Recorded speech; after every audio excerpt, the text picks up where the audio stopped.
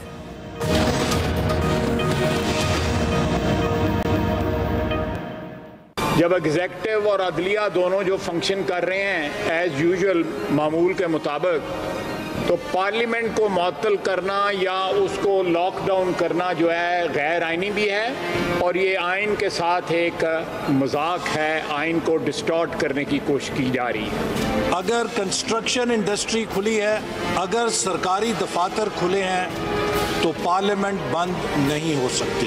شہباز شریف corona کی وجہ سے نہیں آیا، کرونا کی فلائٹ پہ آیا. وہ یہاں ایک نیشنل گورنمنٹ کا خواب لے کے آیا تھا. اس کو پتہ نہیں تھا کہ اس کے خلاف اتنے سیریس کیس ہیں. اور کل میں نے پرائم منسٹر صاحب سے کہا کہ سب سے صلح کریں. یہ صلح کا وقت ہے، رمضان آ رہا ہے. ہمیں تمام سیاسی مخالفین کے ساتھ، میڈیا کے ساتھ اور اپنے جتنے مخالف ہیں ان کو بھول کر صلح اور صفائی سے عید کے بعد یا اگلے 1 مہینے بعد جب یہ کرونا چلا گیا تو ہم یہیں پہ ہیں. اگر زندہ رہ گئے تو سیاست کر لیں گے. قومی اسمبلی کے ویڈیو لنک اجلاس پر پی ایم ایل این نے اپنا فیصلہ سنا دیا. آج سابق وزیر اعظم شاہد خاقان عباسی اور خواجہ آصف سمیت اہم لیگی رہنماؤں نے میڈیا ٹاک کی ہے. پیٹرولیم مصنوعات کی قیمتیں کم کرنے کا مطالبہ کیا. آٹا چینی بحران پر نیب اور ایف آئی اے پر عدم اعتماد کا انہوں نے اظہار کیا. اور ویڈیو لنک پر قومی اسمبلی کے اجلاس میں شرکت نہ کرنے سے صاف انکار کر دیا. لیگی رہنماؤں نے یہ بھی واضح کیا کہ سینٹ اور قومی اسمبلی کے فزیکلی اجلاس بلانے کے لیے ہر حربہ اپنائیں گے اور بحران کی آڑ میں پارلیمنٹ کو معطل کرنے اور آئین کو بگاڑنے کی ہرگز اجازت نہیں دی جائے گی. نون لیگ کے تحفظات اپنی جگہ ٹھیک ہو سکتے ہیں، لیکن کورونا جیسی خطرناک وبا جس نے پوری دنیا کو اپنی لپیٹ میں لے رکھا ہے، سوشل ڈسٹینسنگ کی بار بار ہدایت کی جا رہی ہے، مساجد عبادت گاہوں کو محدود کیا جا رہا ہے. وہیں ویڈیو لنک پارلیمنٹ کے اجلاس پر بھی کوئی اعتراض نہیں ہونا چاہیے. بہرحال یہی ہے ہمارا آج کا دوسرا بڑا سوال. شکیل انجم صاحب، میں آپ سے آغاز کروں گی. سوال ہمارا یہ ہے کہ کورونا کی وبا میں پارلیمنٹ کا اجلاس بلانے میں نون لیگ کی ضد کتنی جائز ہے آپ کے خیال میں؟ دیکھیے جی، پارلیمنٹ کا اجلاس ہونا چاہیے. میں یہ سمجھتا ہوں کہ جتنے بڑے فیصلے ہو رہے ہیں اس کے لیے پارلیمنٹ کا جو ہے فورم موجود ہے اور اس فورم کے اوپر ہی پارلیمنٹ کے فیصلے ہونے چاہیے. آپ پوری دنیا میں دیکھیں، آپ امریکہ میں دیکھیں، لندن میں دیکھیں، وہاں سارے جتنے بھی بڑے فیصلے ہو رہے ہیں وہاں پر پارلیمنٹ کا اجلاس بلایا جاتا ہے، ہاؤس آف کامن کا اجلاس بلایا جاتا ہے اور اس میں فیصلے ہو رہے ہیں. لیکن کیونکہ حکومت کو یہ پتہ ہے کہ اس وقت کی جو صورتحال ہے اس میں PMLQ چودھری برادران بھی حکومت سے ناراض ہیں, MQM بھی ناراض ہے, اوپر سے جہانگیر ترین کا مسئلہ آ گیا ہے. اس لیے حکومت جو ہے وہ پارلیمنٹ کا اجلاس بلانے سے خوف زدہ ہے. وہ یہ سمجھتی ہے کہ اگر وہاں پر کوئی ووٹنگ ہو گئی تو شاید حکومت کو مطلوبہ اکثریت نہیں مل سکے گی. یہی وجہ ہے کہ حکومت آرڈیننس پہ آرڈیننس جاری کیے جا رہی ہے اور پارلیمنٹ کا اجلاس نہیں بلا رہی. ٹھیک جی عامر صاحب. دیکھیں جی بات سمپل ہے کہ PMLN کا مطالبہ بالکل صحیح ہے. آج جس طرح خواجہ آصف نے ڈیٹیل بتائی کہ 800 بندہ وہاں بیٹھ سکتا ہے گیلریوں سمیت, تو جو فزیکل ڈسٹینس کرنا ہے وہ وہاں پہ بالکل ہو سکتا ہے, اور پارلیمنٹ کو مثال قائم کرنی چاہیے. اور عمران خان صاحب کو اس لیے کہ جب وہ سارے کاروبار کھولنے کے حامی ہیں بتدریج, تو یہ جو کاروبار سلطنت ہے یہ پارلیمنٹ کی بنیاد ہے, جس کو وہ ہمیشہ یاد کرتے رہے, بائیکاٹ بھی کرتے رہے, اور اب آنا بھی بھول گئے. 0 آور ہوتا تھا کہ ہر سیشن میں آؤں گا, پہلے گھنٹے میں سوالوں کا جواب دوں گا, وہ تو سارے بھول گئے کیونکہ 100 دن بھی سارے بھول گئے. تو اب جب یہ آج مطالبہ ہوا ہے, ابھی آپ نے شیخ رشید صاحب کی بات سنائی, ایک سانس میں وہ 2 ڈیفرنٹ باتیں کرنے کے ہمیشہ سے عادی ہیں. انہوں نے یہ بھی کہا کہ شہباز شریف کو گھر سے پکڑ کے لانا پڑے گا اور پکڑا جائے گا چونکہ ان کے موکل ان کے پاس ہیں. ساتھ ہی وہ کہہ رہے ہیں میں نے وزیر اعظم سے کہا ہے کہ سب سے صلح کر لیں.